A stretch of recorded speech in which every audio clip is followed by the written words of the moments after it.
Before we kick things off today, I want to give a big shout out to our sponsors, Bradeston Knives. Based outside Norwich, these guys are proper knife specialists. Not the kind of place you want to grab a cheap blade off a shelf. No, this is where you go when you want a knife that feels like it's just been built for you. With Japanese, European and custom pieces, whatever style you're after, Bradeston Knives is definitely the place to go for it. Every chef I know will tell you your knives and tools, and Bradeston are supplying some of the very, very best. Hello and welcome again to the Chef Life podcast. I'm your host Lee Cooper, and today I have got a fantastic guest joining me in the studio online. It is Mark Haywood of Dingley Dell. Just a brief outline of Mark. He started up Dingley Dell Pork, you might know it. It was founded by Mark and his brother Paul in Suffolk. They come from a long line of farmers. Their grandfather started pig farming back in the 50s and it long continued. In 1999, Mark and Paul established what we now know as Dingley Dell Pork, which was the idea of producing exceptional tasting pork while prioritising on animal welfare and environmental sustainability. The philosophy, taste, welfare and sustainability. How's that for an intro, Mark? Superb. If you could just have that printed, I shall put it on my wall. Brilliant. I'm glad I've kind of touched on. There is more. There is so much more I could say about what you do over there, but I'm going to let you tell that story because having known you for so many years, I've visited the farm, I've held the piglets and seen the entire journey from literally, a can of sperm straight through to the sows and everything. And to be honest, it's what makes you really want to buy great tasting pork, but it's the husbandry and the care for the animals that's so important as well. It's like your job, Lee. It's a very demanding job. Farming is very similar to being a chef. There's a real affinity. All of you guys, or the vast majority of you guys, you go into your jobs, you have a passion for food. The passion rarely dies, and it's constant self-improvement. And it's a little bit like that with livestock, tremendously demanding. And you can't do this job unless you have an absolute affinity with the animals. So it kind of, most people you meet who are livestock farmers and been in it a while, they're the same. Yeah, well, it's that care actually, it translates through the product, but you can actually see the difference because we're not going to sit here today beating down supermarkets and chains and stuff like that because that battle's already been fought. Our battle's on what we do with great tasting ingredients in our restaurants and what we want to give to our customers and things like that. So, I'm so honoured to have you on the show, to be honest, and basically to talk to somebody with the emphasis. I mean, your philosophy of taste, welfare, sustainability, it resonates straight through your product. Tell me the Dingley Dell story. How did it all start? Well, it all started because normally farming is a commodity game, so you have no control over pricing, and normally a farmer would sell directly to an abattoir, and so the abattoir, he might buy off you, or he might buy it from Belgium or whatever. So farming it's not a safe place to be, and in the 90s there was a massive downturn in pig farming, which happens fairly regularly, and it was particularly vicious, and everybody was losing a lot of money. And 50% of the entire industry exited or went bust or whatever. Dreadful time. And it was driven mainly by a strong pound. So supermarket, it was cheaper for them to buy foreign pork. But the problem was the UK brought some welfare laws into place before the rest of Europe. So the animal... The animal lobby groups lobbied the MPs and said, we want you to ban this system or this couple of systems. So obviously went through the House of Parliament, the system got banned, farmers had 10 years to readjust to exit that system and replace with new systems.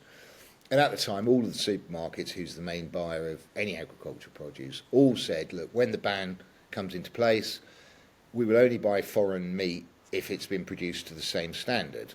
Anyway, you can imagine what happened. The ban came into place. The supermarkets carried on, and the food service carried on buying imported pork from systems that were illegal for us to use. So as far as we as farmers were concerned, we were really unhappy. So if we do that, we get, we can be fined, we can be put inside. But if supermarkets want to put it on their shelves or food service wants to sell it, absolutely no issues. Mm-hmm. So we felt massively wronged. So across the whole country, pig farmers were shutting down supermarket distribution centres on a regular basis and blocking ports, and it was really aggressive tactics. And my best friend was the hero of the day, who actually managed to tip 8 tons of pig manure outside the front doors of Budgeon's in Woodbridge, which we thought was an absolute classic. And in fact, you'll like this, my wife was working for BBC Radio Suffolk at the time, went round in the morning, knew damn well who'd done it, obviously, started interviewing the local shopkeepers, and one of them said, well, I knew Budgeon sold most stuff, but I didn't realise they were selling this now. Anyway, he got in the national newspapers. Fortunately, he never got caught. So we went through this period of, look, government, it's not fair, and all the rest of it, and nobody cared, Lee.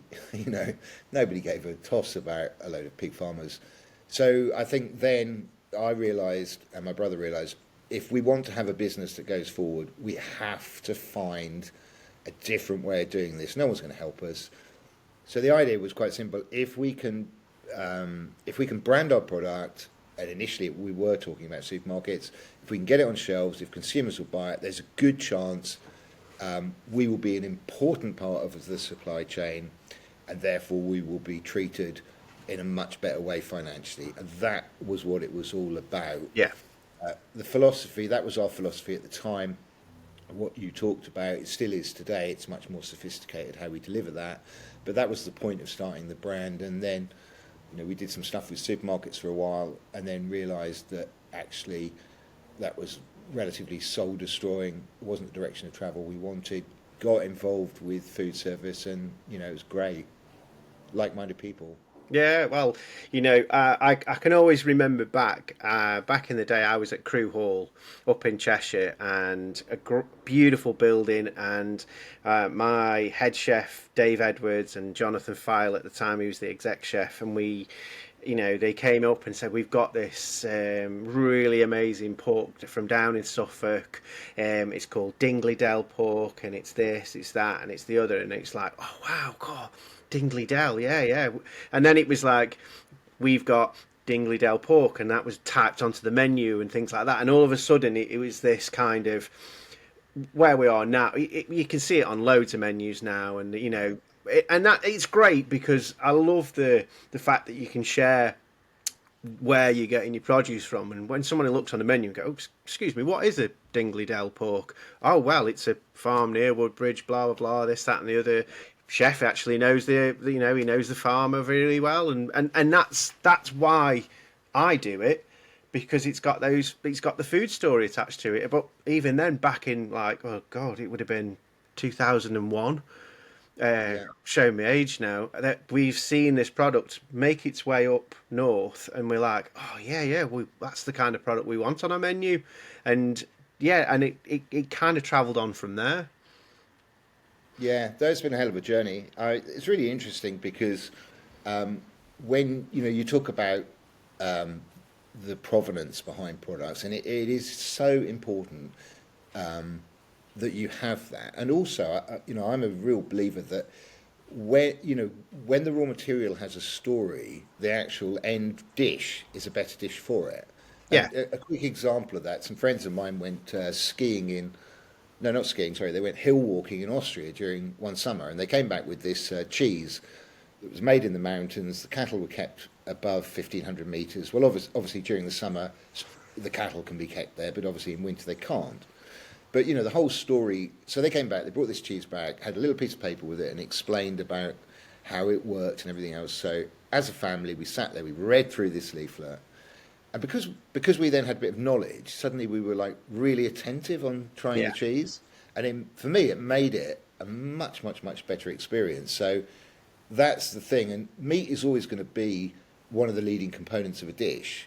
Yeah. And I think one of the really exciting things and is to talk about the provenance of the meat, or is to say, well, look, not all pork's pork, not all beef's beef.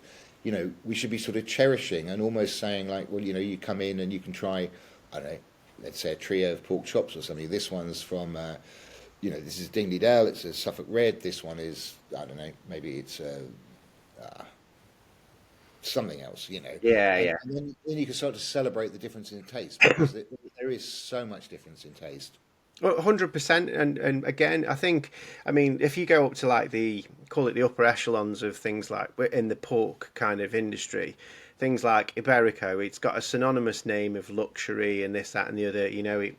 It parades around in forestry, eats acorns and all that kind of stuff. And it's got a romantic kind of name about it. But we all know the premiums that are attached to that are staggering, and to put that cost across to the guests when they just want to come in for dinner, it's dinner when they've on a corporate event or whatever, that kind of thing, they're not going to, that's not going to be sustainable for a business to kind of hold up. By no means, it's not saying that we buy British pork and it's a downgrade, but we want the very best in taste and quality to go on our menus. So that's why our provenance is key. So when I still got the patter that I learnt from you walking around your farm, and it's like, what kind of pig is it? Oh, it's the red Duroc. It's blah blah. It's this, and I've still carry that with me, so that people they get confident in me that I know the product. If I care so deeply about the product, well, I'm going to eat it because he cares, and that's the easy bit. So, I mean, taste. We just talked on taste there. So, I mean, why does Dingley Dell pork why is it so different when it comes to taste? Well, it's quite interesting, and this will take me a couple of minutes to explain it, but I think your audience will like to hear the story. 80% of all agricultural produce ends up in supermarkets. Very few farmers deal directly with consumers or businesses like yours, because very little meat is branded, very little veg is branded. Okay, so what you have is farmers will sell to an abattoir in the case of meat, or in the case of veg, they'll sell to a packing house who will have contracts with supermarkets. Now, supermarkets are concerned about the price of a basket of food. So the pressure downwards to the packers or the abattoir from the supermarket is to get this product cheaper. The only way the farmer can do that is increase yield. And I'll give you a great example on this. A chicken takes 35 days to get to slaughter. If you go back 10 years, it probably took 100 days. Yeah. How is this done? It's done through natural selection, through genetics. So what you'll do, in the case of the chicken guys, what they would do is multiple generations of chickens. You measure the speed of growth, you identify the fastest growing ones, you breed them back to each other. A little bit more complicated than that, but in essence it's that. Yeah. And eventually you end up with a faster growing product. If you take veg, it will be about the uptake of water. So anyone my age or older is going to remember that radishes used to eat a lot hotter. Tomatoes were most tomatoes were far more tomato flavoured. Well, that's a direct result of farmers growing veg that takes up more water. Yeah. So it's more cost effective for them, it's better for the supermarkets. So my argument has always been that the vast majority of farming is based around improving yields or growth or output in an effort to drive the cost down. So it is totally true, you can be a farmer and you can farm the whole of your life and you never have a conversation on taste. Okay? Now, when we started the whole Dingley Dell project, we knew a bit about taste and we kind of chased that. Probably 15 years ago, we got a meat scientist involved in our business, and we said, look, we're in a great position. We're dealing with some very iconic British chefs and businesses, which is fantastic. So, but that's a great endorsement. But actually, we would like to go way further than this. We'd like to understand the science and what we have to do. So she got involved with us, and in simple terms, what you're looking for is increased intramuscular fat. widely accepted in the beef world. Hence, you have your wagyus, you have your different price points, etc. But not really accepted or understood in the pork world because nobody else is doing it. None of the research, none of the other farmers, everyone is just chasing this speed of growth, make it cheaper. So what we did is we set up our own breeding company. So we have our own breed called Suffolk Red. We've been doing this for 15 years now. So effectively, we are producing our own breeding stock, whereas pretty much every farmer in the UK is buying that from a commercial breeding company who are producing something to give them the outcomes they're looking for. Yeah. So we turned the whole thing on its head. We set up our own breeding company internally, just for us. We brought some software over from the States that allows us to measure the level of marbling in a live animal. And we're using the same software, computer programs as one of the big companies doing this for commercial farmers. In fact, they're overseeing the project for us. So effectively what we've been doing now for probably over 30 generations of pigs is breeding our pure Suffolk Reds, which is selected on marbling. So breeding them pure. So each generation we measure, we bring in the best ones. So we're constantly pushing the baseline up for IMF, and it is undoubtedly the best thing I've ever done. And to put it into context, there are 4 people in the world doing this because the market is not driven that way. Yeah. But the bottom line is, and it applies to all agriculture, is that if you let the supermarkets drive the direction of travel, you're all going to end up with pretty uninteresting products. Yeah, well, I mean, being as a chef, I mean, I've got a family at home and things like that, so we buy in supermarkets. It's what we do, but you can turn around and say about healthy lifestyles and things like that. Pork is absolutely acceptable to be healthy, but when you buy crap meat and it's the shit that you buy from the supermarket. I know I said I wasn't going to batter the supermarkets too much, but you buy the shit from the supermarkets and you're covering it in salt and things that are just going to make it more exciting. So are you really tasting the pork, or are you tasting the shit that you're putting on top of it to make it taste nice? Whereas I think I trialed one of your latest, the pork. Dry-aged. Yes. I tried Yeah. one of them not so long ago, and the only way to try that is very simply let it temper to temperature, a bit of salt on the top, get that osmosis going, fried it, rested it, cut into it, and ate it. Nothing Yeah. else, no spices, nothing else to it. It tasted like it was just so rich in pork flavour. It wasn't salty because we'd not over seasoned it. It wasn't. There was nothing else apart from the flavour of the pork, and that is exactly what you look for as a chef.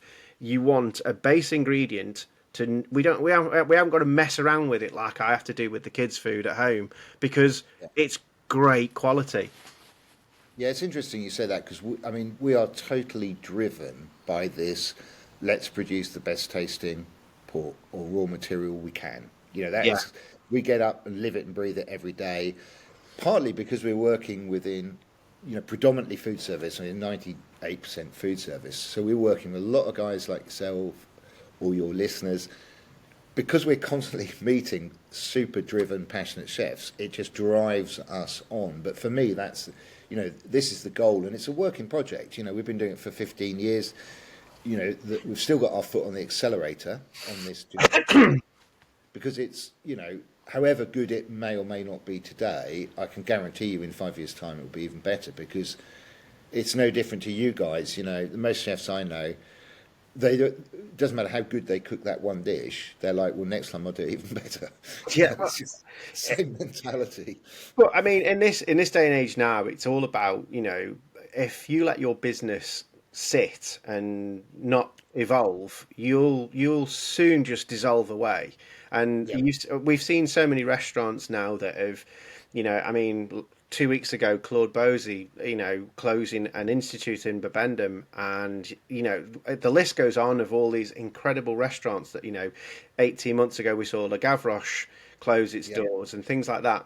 They've all been done for their own reasons and things like that, but evidently you've always got the cost of ingredients and things that are changing our world now where I think ultimately we've got to, I always say when I'm writing a menu, I would rather two, three amazing things that taste amazingly great on a plate rather than, oh, I've got to use this crap bit of halibut, I've got to use this crap scallop, and I've got to use this crap bit of veg just to make it worthwhile Yeah. and make a dish work. Whereas, if you look at some of the great places in London where they've got they will grill a piece of meat, they will serve it very simply with its pan juices, and you get some vegetables with it, and you eat it, and it's delicious.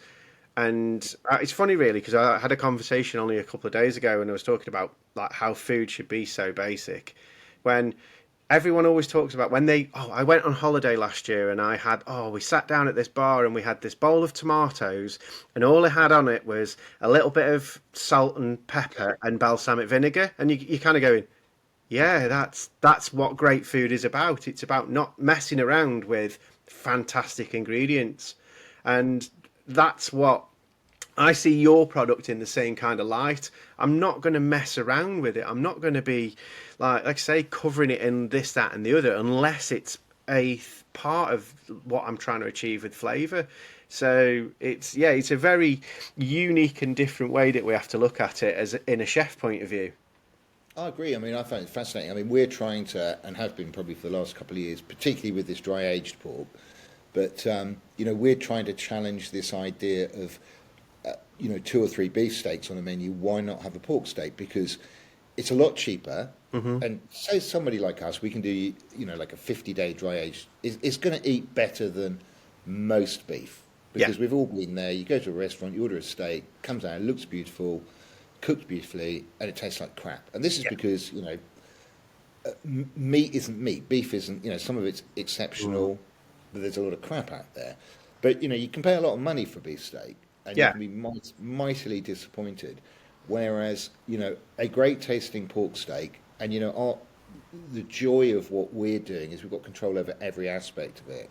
Dingley Dell pork's coming from one farm, one genetics. Yeah. It's not a multitude of farmers. So we can deliver consistency in terms of taste. But it's like, why can't we get more pork steaks on the menu? Because it's just simply char grilled, a little bit of salt. It's going to taste amazing. It's not going to be anywhere near as expensive as a piece of beef. Yeah. So, if the restaurant can make its margins, the consumer can have a slightly, a different experience. And for me, it's an education process. It's taking a bloody long while. Yeah, But, well, that's where we need to end up because you're on a hiding to nothing when you put like a really expensive piece of beef on your menu. You've got to charge so much for the dish, haven't you? So it's a vicious circle of. So I remember about 2-3 years ago, the price of salmon went through the roof, and I was at the tail end where I couldn't quite quickly change my menu over, so I kind of had to take a hit on the price of that. And I'd said to the general manager at the time, I said, we're going to have to put the price of salmon off, but ideally we need to take it off. He says, well, we can't put the price of salmon up. I said, well, why not? Because that's what it costs. I said, well, people won't pay money for salmon because it's just a commodity that they can get from the supermarket and they don't value it. By no means it's because we fighting constantly with the supermarket kind of, oh, it's a pork chop. Well, no, it's not a pork chop. This has been dry aged. This has been looked after. This has not been. I always use this, and any of the chefs that I talk to about when I get animated about it, it's not been kicked to death by teenagers. I always say that, but it's this kind of, and that really grates on me that we, as a society, will turn around and go, well, I can buy 10 pork steaks from there, where the cost of that one could be for two. And I get we've got an economy where, families who are struggling and stuff like that. Yeah, I know they can't afford to buy this cat and they get stuck in a trap. But when I'm putting it on my menus and I've got customers who are coming in, it can be a hard sell. But that's why I say speaking to you, getting your knowledge and sharing that knowledge with my customers, they buy it because they're confident in me that we've sourced it right. I've always felt, and I have seen it done really quite well in one or two restaurants, but I would say the majority of people don't do it. when we all think about wine, we have wine waiters. We have if someone will introduce the bottle and everything, you rarely see that with the meat from a waiter or a waitress. You rarely see that level of knowledge. Now, obviously, if the restaurant's just buying pork or beef, it can't talk about that. But where Yeah. you have got something, and I've seen a couple of restaurants where they actually, I don't know, let's say you were going to put a pork chop on your menu. They would sort of come out and show you it when you're at the point. If you think you're going to order pork chop, they'd walk around with a tray with the meat on it, and they would say, well, this is a pork ribeye, this is a pork T-bone, Yeah. and maybe you charge just for the portion, maybe you charge by the grammage. It doesn't really matter, but it becomes more of a theatre. Yes, absolutely. It's how do you articulate my product, and also you guys are in hospitality, so like you said earlier in the conversation, it's tough, but we all have to try and keep differentiating ourselves away from everything, and Yeah. sometimes it doesn't cost us anything. Sometimes it's just articulating, Yes. building an expectation of that meal. This is going to taste great because this animal, this chicken, this pheasant was shot. When it was shot. Yeah, and it's a funny thing. I mean, to talk about things like pheasant and stuff like that, when game season comes in, it's, oh, this is locally shot by Dave down the road and this, that, and the other. Yeah, great story. But Dave Yeah. didn't give a shit about that deer. He was more concerned about the photograph he was going to take holding this great big red, that's all that Dave was caring about. And, Yeah. but it still carries this wonderful story that it's locally shot and things like that. And you kind of, great story, but it's not that good of a story. When it's a hard thing. I mean, one of my next questions was like talking about just moving on from conventional pig farming, but I think we've covered that with the research and development that you've put in over the last 15 years. It's really changed the system that it's not just some guy getting some piglets, letting them grow, chopping them up and getting the next lot. It really is a different environment. But something else I really, really love what you do is your work that you do beyond the pigs as well. I mean, you show a lot of work with biodiversity, the wildflowers, and the bee project. It's magical, and everyone always said, "Oh, where have all the bees gone? Where have all the bees gone?" And I always say, "Well, I know a guy." So let's talk about our sponsors, Bradeston Knives. It's not just a website. It's run by Jay, who genuinely lives and breathes knives. He's got blades in all styles, from the best styles in the world, and he'll talk you through steel, balance, grind and sharpening, all the stuff that we chefs obsess over. What I like is he won't just sell you the most expensive knife on the site. He'll help you find your knife, and not just blades either. He'll talk you through different styles, different handles, and what really works for you. It's the kind of place you want to spend an hour on the website geeking about, getting yourself ready, and really thinking about which knife you can take away with you. He cares a lot about the bees, and tell us a bit more about that, Mark. Well, it was a project. Funnily enough, our pigs have been on rented land. You need to have light land, and we started this large project, which basically we farm a bit of arable land. We own some low-lying marshes, and then we have our pigs. So we actually farm 3 different environments. In fact, the low-lying marshes, they flood every winter. You can't farm them. You can keep a few cattle on them, but you can't farm them. So that has its own biodiversity, which is, there's lots of trees. There's a lot going on down there, but we don't really do anything to manage it because we don't have to. So that takes care of itself. But we have these 2 other areas around the farm, the arable and the pigs. And we went through a stage, probably about 7 or 8. We'd always done a bit of biodiversity work. Anyway, 7 or 8 years ago, we were trying to work out as a business, what would make a farm sustainable. And, you see people, they talk about bloody carbon footprints, which actually I don't think it means jack shit to anybody. Not anymore, no.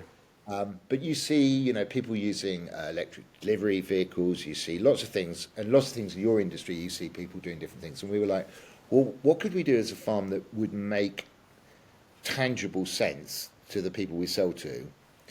And we were like, well, if we could, because our farm is a working environment, if we could improve the diversity and numbers of wildlife on our farm, if we could measure it and then enhance it over time, then that would indicate very simply that we were farming in a way that was not pushing nature out, but was embracing nature. So really took us a hell of a long time to come up with what was a very simple concept. So in order to have more biodiversity, period, you've got to start with pollinators. So if you grow flowers, you will get pollinators and insects. You will then get birds. You will then get predators and small mammals. So that was the concept behind it. We made, as much as I love bumblebees, and I do, I find them fascinating, but we made the bumblebee the signature creature. Mm-hmm. Because if the number of bumblebees was improving, then everything else will improve on the back of it. And people can relate to bumblebees in the sense that, that they have been declining hugely in the UK since the Second World War, partly because different ways of farming. So we made it this Million Bee project. The idea was to try and have a year where we counted 1 million bumblebees, not honeybees. We did achieve it. On hindsight with our project, we kind of overdid everything. And we're re-looking for next year. We're re-looking at slightly different ways of doing it. But I think it's really important, and I think the food world will catch up on this. It was animal welfare for 20, 30 years. Yeah. And now that's become the norm. I think the next big thing will be the sustainability of the food you're using. And I think this,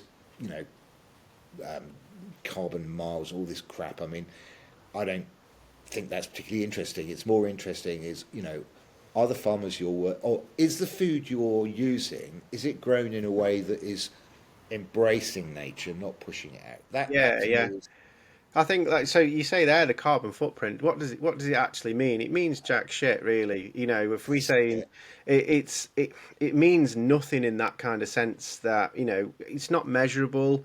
It's a beating stick for a lot of businesses and things like that. But I think we've over at the Auberge, we've worked towards our Gold Tourism Award. So basically, we recycle as much as we can. Our food waste is a massive part of what we do. So we try and use, nose to tail on everything, our vegetables, fish, everything that we've got there.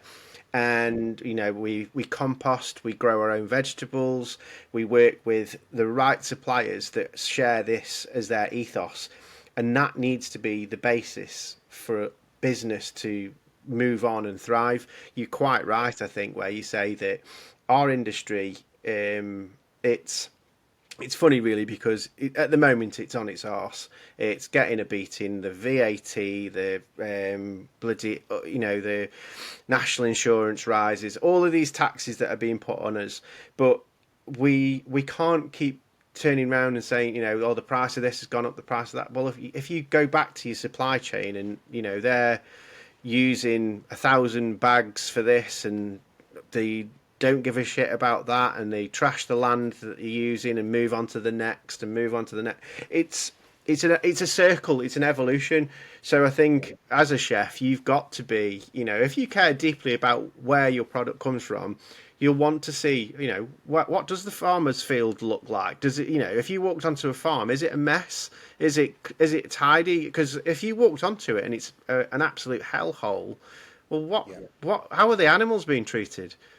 And that's a clear indicator for me. Well, we have this amazing. I mean, we show a lot of people around the farm, and I was kind of told this many years ago, probably in my early 20s, and it made a big impression on me. And so if any of your listeners, if they go on a farm and they want to measure animal welfare in its most simple form, if you go onto a farm, there are 3 reactions that you can get from the animals, it doesn't matter what the animal is, to be fair. If the animals run away from you, they're scared of people, okay? And that probably means that the staff, they're not physically abusing them, but they're probably quite shouty. The animals are scared of people. Okay, Yeah. so that's a real no-no. It's a real negative. If you go on a farm where the animals are not scared of people, couldn't care less, but don't come to you or anything, that's fine. That's saying the Yeah. animals are quite relaxed around people, but there's no interaction.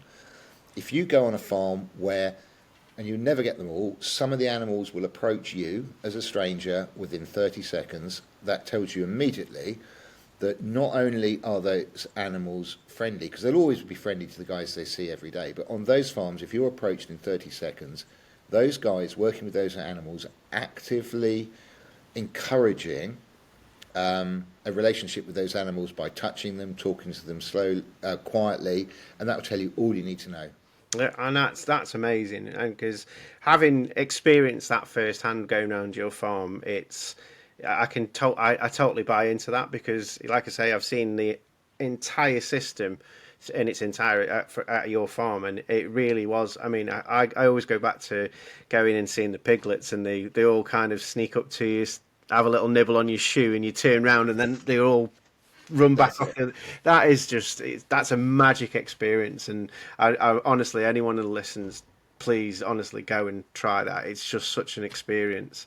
Pig But whispering, yeah, exactly, yeah, it's what we do. pig whispering, I love it, I love it. So you've worked with some of the best chefs around, I'd say, and the most rewarding part of your pork on seeing your pork on menus. How do you see these collaborations shape with what you do on the farm? With, sorry, So you're working with these chefs who are putting your pork on the menu. yeah. Obviously, you work tirelessly talking to the chefs, and you know you. I mean, even now we've known each other for years now, Yeah. and you always talk to talk to your chefs. Well, like I said sort of early on in this broadcast, that when we started dealing in food service, and it's the same with the guys that work alongside me at farm level. The affinity between chefs and farmers is remarkable because we're both coming from the same direction. Hmm. It's passion and it's that whole thing with self improvement. So I, you know, I, I'm so proud when I see my product on a menu. It is so pleasing and it's lovely. And I know that we don't get to meet a lot of the chefs we deal with, but the ones that do take time to come out, we're hugely grateful. We want them to. I want people to come out and understand what we do, Lee. Yeah, Right? yeah, Because I want to tell our story because I'm proud of what we've done. Then I want them to do a taste test, and then it's their decision. And I don't have a problem if they turn around and that's not right for them or the value's not right. I couldn't care less. I yeah. just want to have the opportunity to say to people, look, we're doing all this. We think it's totally different. Just give it a look. But it's such a joy. My friends that are normal commercial pig farmers, they have no control over the price. They never meet the end market. They have no idea where it goes. Yeah. They're incredibly good technically at producing pigs, but that's all they have to worry about. Whereas, we're sat here, I was in the pigs at 5 o'clock this morning. I put a clean t-shirt on. Um, then I can be doing stuff like this. I can be showing some people around who are just like the kind of chefs, like how the hell did these guys end up here? And it's so diverse. It's so Yeah. enriching. So yeah, we're hell of a lucky, and I really, I don't care whether somebody buys a kilo a week or 100 kilos a week. They're a customer. They want to come and have a look round. Come and have a look round. That's brilliant. Looking ahead, where do you see pork farming going? Like especially with things like taste, welfare, sustainability. Well, I really hope because I sort of feel a rising tide lifts all boats. So I would like to see. I'd love to see more farmers trying to do something different and concentrating on taste. It doesn't have to be pork. It could Mm, be anything. But I think pork and chicken and to a degree beef. Well, all three species. It's all been about yield, and I think everybody that's fine for most of the market, and some people don't cherish food like we do. So yeah, we have to respect that. But I think there's so much more we could do to enhance taste at farm level. yeah, And the better product that's going to come into, or the more interesting, the better taste product that's going to hit your restaurants. You guys, you can then take the thing to the next level, can't you? Well, that's what we try to do. It's Yeah. interesting that you say that about raising the kind of the bar for taste and things like that, because I believe Waitrose in the past, I've heard an advert in the past week that the chicken that they're selling now is it's marketed as their quality standards are higher than the expected standard, which yours have always been that. You've always said, we're told that this is the level that we have to work to, but we always exceed and surpass that by miles. And it's nice to see a supermarket saying, these are the standards that Yeah. the welfare standards that we are adhered to, but we exceed these standards much, much further because we want that kind of product. We want to see that on our market. Yeah, I agree. And I mean, I think, it is easy to tar all the supermarkets with. I mean, the problem I have with supermarkets is the way it operates. It doesn't encourage farmers to focus on taste, and that's Yeah, my worry. And it doesn't matter what the product is. On the flip side of the coin, they have delivered, you know, very cheap food. And you've only got to look around I mean, I've got some Filipino guys working for me at the moment who are absolutely fantastic. And if they want to buy a chicken back in the Philippines, they've got to work all day to yeah. afford to buy a chicken. So, we've kind of they've achieved that aspect, and they've done it really well, and they've made it convenient, and everything's good. It's my worry is this emphasis on this whole. What can be done at the farm level? Yeah. What can be done? Maybe for hospitality, stuff can be done differently at farm level. It just requires, some sort of premium, obviously, to justify that work. But you're you're not competing with the supermarkets. You're doing something totally different, isn't it? Yours Yeah. is people are always going to go out and have great meals, and the ambience of being away from home, and it's how. Well, it's always funny because when people sit down in a dining room and they look at a menu and they go, "God, blimey, 50 quid for this or whatever." But obviously, we have to take into account that the government are taking the first 20% of that straight away. Then obviously we've got the cost of sale. We've got then our staff, our heating, our this, our cutlery, our glasses that you like smashing, the stuff that you like nicking out of the bathrooms. All of this has to be taken into account and put into that envelope of that dish. But people don't see that. So a lot of times you can get people go, well, I can buy salmon from Lidl. Yeah, I'm pretty sure you can buy salmon from Lidl, Yeah. but you didn't get it on a beautiful wine. You didn't get wine in a beautiful wine glass, and you didn't get a sommelier explaining to you what was going on, and the glass chandelier that it's all of these things that kind of it muddies the water a little bit for Well, hospitality. I don't think you guys should be paying, or you shouldn't be charging that level of VAT. This is where Yeah, it goes horrendously wrong, because that's your biggest single difference between the supermarket price and a hospitality price, isn't it? it Because is. It really does. It just makes everything that we're doing 20% harder. That's as simple as it is. I think, you know, and you probably do, if you took that away, I suspect, I don't know, I mean, I'm no expert in this, but you can almost lay good money that if you could reduce the cost of going out for a meal just by doing that, you're probably going to generate, a more business yeah, by having more volume and and that probably and pay that is more tax than the definitely bloody tax man. that's definitely it. And, I think Tommy Banks he was on Instagram yesterday, the day before, and he was explaining these changes, even if it was changed by just a few percent. It's not Yeah, us trying to say, oh right, we can start making a load more money.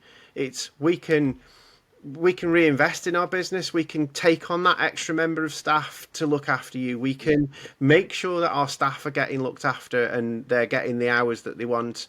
0 hours can be reduced and eliminated by all. We're talking percentages, not eliminating VAT in its entirety, because we pay VAT on wine. You pay your import tax, you pay your VAT on wine. It's just insane that we've come into this now. I know that as a country we do need to generate these things to pay for what's going on in the infrastructure, but 20% at hospitality rate when what we do. is on such a fine line already. It's hard. It really is. Yeah, and I think it's really, hospitality is so important. And I really worry with all these changes that have been made, which, they've been no good to my business, but they've been, far worse because you guys all employ far more people. But, it's those little cafes, it's those little Yeah, struggling places that, okay, they probably never made much money anyway, but they exist there and they create like a social hub for people. yeah, Because all the exactly. great restaurants, they'll still survive, but there'll be so many casualties which will have achieved nothing Yeah, except for they were a place where all the old people, the lonely people, old people used to go and meet their mates, and yeah, to lose all of that, it's like the village pubs. And I kind of get it. We're in a rural area here, and every pub, oh sorry, every village had a pub, and many haven't survived. But it's so important some survive yes, I agree. because if you're stuck in this part of Suffolk, not a silly lot to do, and just be able to meet friends occasionally. Yeah. But the thing is, we all talk about like mental health and things like that, and it's going to the pub with your mate just to Yeah, get a little bit of break outside the norm is it's important. But if you're going in a pub and you're being 6, 7 quid for a pint of beer nowadays, you ain't going to sit and drink three. You're going to have your one no, and off your tottle, or you're going to go and get some tinnies from the spa or something. But it really is as kind of sharp and pointy as that. So it's getting harder for us, but it's just how it is, and it's what we're seeing in the world. But I'd like to really say that we're gonna you know change the world, but we're not. We're good, but we can play our part by these alliances that we've forged with me as a chef and you as a farmer and things like that. Incidentally, today's UK Farming Day. I saw oh, just before the thing. So there's that it's out there. People understand that we need to get behind our farmers and things, but it's the education of that's quite difficult because, like I say, with the economy being on its arse, people can't just turn around and all right, we're going to buy all this British farming and all of the stuff in the supermarket. It's a bag of carrots for 25p and all this kind of stuff. It's still going to be that machine that's going to keep regurgitating it. But at it restaurant is. at restaurant level, though, that's where I play a part. Is that I will fly that flag and have that product that tastes exceptional. So when you come to my restaurant and you begrudgingly want to, you've got to pay a bit more, and you sit down in this wonderful environment, having wonderful service, and then you tuck into it and you go, wow, that's good. And you'll taste the difference, and you really, really will. And that's where us as chefs will win that because you could argue and say, oh, he's a chef, he knows what he's doing with it. Nah, we're putting salt on it and grilling it, and that's all we're doing. And that's the important thing, I think. And I think that's what we're going to kind of have to really kind of take on the back of this podcast in many ways. If people listening to it get involved and talk about your products a lot more and a lot more verbally, those photographs that they put all these pictures on Instagram. I cooked this dish. Tell them where you got your pork from. Tell them where you get your chicken from. Tag them into it so that people get the understanding that we do actually give a shit where we get these ingredients from. Definitely. Right, I've got one question that I've got for you. Okay. Just to this is going to kind of finish us all off. Are So, we are we ever going to see the flying visits coming back? I would very much like to. It hit a point with me where because the goodwill around them and the students, and Murray was a huge driver Yeah, in yeah, this. I liked the format. I felt the format it became the glue that brought a lot of good people together. yeah, People that I wouldn't see very regularly, but were great friends. I definitely would like to. I'd like to do something that raised a lot of money for motor neurone disease. yeah. I think that'd be magical. So I'm kind of open to anything really. What I don't and never did want to do with this was run something that people felt like they had to come and support me because they knew me. So I Yeah. didn't want to take the piss out of any of the guys that came and did stuff. So, but yeah, we should do one really big, lovely event because Murray Chapman, and you knew him, and I guess a lot of Yeah. your listeners will know Murray. Murray is the most altruistic man I ever met. Yes. All he wanted to do was to improve the lives of students, and he hounded us, all of us. He hounded us into doing stuff. Never took no for an answer, and I get it now. And Yeah. I knew him incredibly well. I was incredibly close to him, but I was completely unaware how big his network was. It was enormous. It truly Yeah. was this. The advice, the amount of chefs that I would say, oh Murray and this, that, and the other, and it was like, oh, I remember this time he spoke to me about this and he helped me with that and he taught me through this and taught me through that, and I'm going, oh, he did that with me, and then somebody else go, yeah, he did that with me, and Yeah. he's like, how many people has he kind of he's spoken to and helped, and and it was Yeah. just incredible. And I suppose in the way I'm trying to say it is that I think that's probably what I was thinking is that can we do a big hurrah, a big, get some of the OG chefs involved who were there at the birth of the flying visits, because I've been a fan of it, and I cooked at the last one and I was so honoured to be on that roster, and I was a part of. I can say that I was there. I did my flying visit, and it's like, wow, that's incredible. But then you look at the chefs that have cooked on it, it's incredible that you've have all of these chefs that just embraced an amazing product, but for the students, and that was the magic of it. I know it. I mean, the whole thing. I spent ages working at how do I. I didn't have the money to do much stuff, and it was like, how do I showcase my product really well, and came up with this idea. Well, if I could get a few chef mates involved, and the first one it was the British Larder locally, and Yeah, they were guys on the up, and Paul Foster was there on the first one, Mark Poynton was there on the first one, so we were all kind of like young. They were a lot younger than me, but we were all like trying to establish ourselves. So we were all doing yeah, stuff that would bring ourselves publicity, and it just kept rolling onwards. And like you said, the roster of people that have been involved, and they've all been people. There hasn't been a single one that I wouldn't have considered a friend of mine. yeah. That That was the that was the beauty of magic it. of it, though, wasn't it? Yeah, it was like, well, we're happy for people to get involved, but they've got to be of the same mindset, and so I think in the end it just became this lovely vehicle for bringing great friends Yeah, together, and having a laugh, doing a bit of cooking, and the student part was great. So yeah, we've got to do something. I've got kind of with Murray going, it's sort of been really difficult to get your head around. yeah, How do absolutely. we carry it forward? Yeah, because I've seen that like the taste has started kind of coming in for oh, I've forgotten the name of it now. So the first kind of like competitions and things are starting to come back from that Murray's legacy kind of left Yeah, with us. So we're going to start seeing things like, the colleges doing the cooking competitions and things like that. And I think that's important because it's almost Murray's legacy that we, yeah, do those kind of things. I mean, I'm up at the college in a couple of weeks at West Suffolk. I'm doing a dinner. I'm calling it a pop up restaurant called Wasted.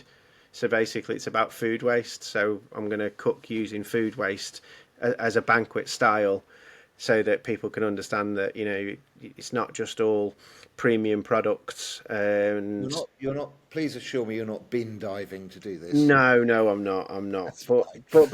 all it is I'm trying to use the byproduct. So, for example, one of the dishes I'm working on is you'll you'll potato skins. You'll peel your potatoes, throw your potato skins away. But if you roast the potatoes like jacket potatoes, take your mash away and do whatever. But then the potato skins, they hold all that really rich flavour and that kind of toasty jacket potato kind of notes. So I'm going to do a jacket potato soup as a starter. So it's going to be like a little kind of consommé. I'm going to use the rinds from Parmesan to make little Parmesan dumplings to go in it. So it's really, just sharing that knowledge. I was talking to Adam Handlin yesterday about, I'm doing this. Have you got any advice for me? And he sent me some wicked advice over on how to share the story about food waste and stuff. So it's the forefront of everybody's kind of thought process that, if we can get people just to reduce and reuse their food waste by, say, 20%, say 10%, it's that 10% more than we were yesterday. And that's important. And that's the kind of message that I want to put across. So, yeah, we are in different times and we are doing different stuff. But incidentally, the union between chef and farmer is still alive as it was many, many generations ago, and that's the important thing. Yeah, no, definitely. Right, Mark, I'm going to let you get back to the pigs because I've had you long enough. No, you're right. And guess what? We did it in one take. Good Lord, I don't think I swore. I was just about to say you didn't swear once. I know she won't believe me. Do you want to get one in now? No. No way! I can't have Mark not coming on and not dropping an F-bomb. All right, no problem, mate. Right. It was lovely to see you, and you can fuck off now, Luke. There you go. There's my one. Right, you take care, and I will definitely come and see you soon. Okay, pal. Excellent. Great talking to you. Hi to your listeners. Cheers. Take care, Mark. See you, mate. Again, I'd just like to thank our sponsor, Bradeston Knives. So if you're serious about cooking, whether you're on the pass 5 nights a week or just love good food at home, check out Bradeston Knives online. They're proper people, they care about what they do, and they're a small company that'll get you set up with a knife that will probably outlast you. Big thanks to Bradeston Knife for supporting the podcast. Go give them a look and see exactly why they're so well respected.